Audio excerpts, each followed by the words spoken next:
আকৌ এবাৰ মাজুলীৰ চেলেকঘাটত লখিমপুৰ আৰু মাজুলীক সংযোগ কৰি যিখন পকী দলং নিৰ্মাণ কৰি থকা হৈছে সেই দলংখনৰ এটি নতুন ভিডিঅ' আপোনালোকৰ মাজলৈ লৈ আহিছোঁ। আজিৰ ভিডিঅ'টো আপোনালোকে খুবেই ভাল পাব, যিহেতু এই ভিডিঅ'টোত কামৰ অগ্ৰগতি দেখুওৱা হৈছে। আৰু আপোনালোকলৈ মোৰ অনুৰোধ, আপোনালোকে ভিডিঅ'টো চাই যদি ভাল পায় লাইক কমেণ্ট শ্বেয়াৰ কৰিব আৰু প্লিজ মোৰ চেনেলটো ছাবস্ক্ৰাইব কৰিব আৰু এনেকুৱা ভিডিঅ'ৰ নটিফিকেশ্যন সকলোতকৈ আগতে লাভ কৰিবৰ কাৰণে কাষতে থকা বেল আইকনটো প্ৰেছ কৰি অল কৰি ৰাখিব।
ইতিমধ্যে আপোনালোকে দেখাই পালে নলদুৱাৰ গাঁওখনত দুটাকৈ পিয়েৰ কেপ নিৰ্মাণ কৰা হৈছে আৰু অন্য এটা পিয়েৰ কেপ নিৰ্মাণ কৰিবৰ কাৰণে ফৰ্মক লগোৱাৰ কাম কৰি আছে, ৰড গাঁঠি আছে। সকলোখিনি মই পুনৰবাৰ আপোনালোকক দেখুৱাবলৈ চেষ্টা কৰিছোঁ, আপোনালোকে চাই থাকিব।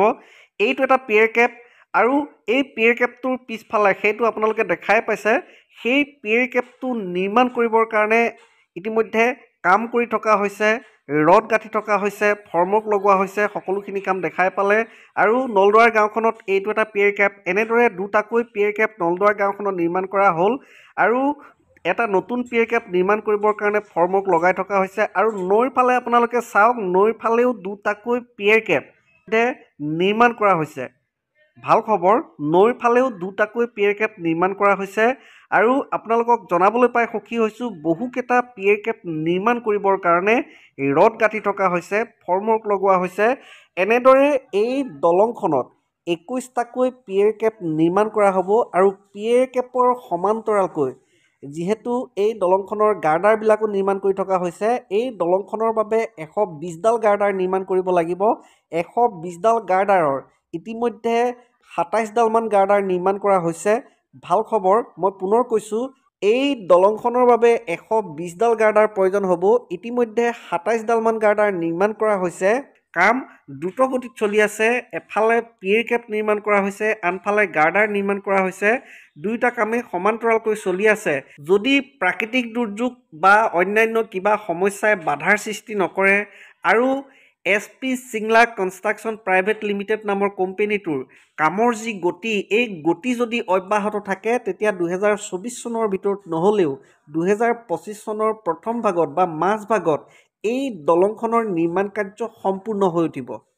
আজিলৈ ভিডিঅ'টো ইমানেই।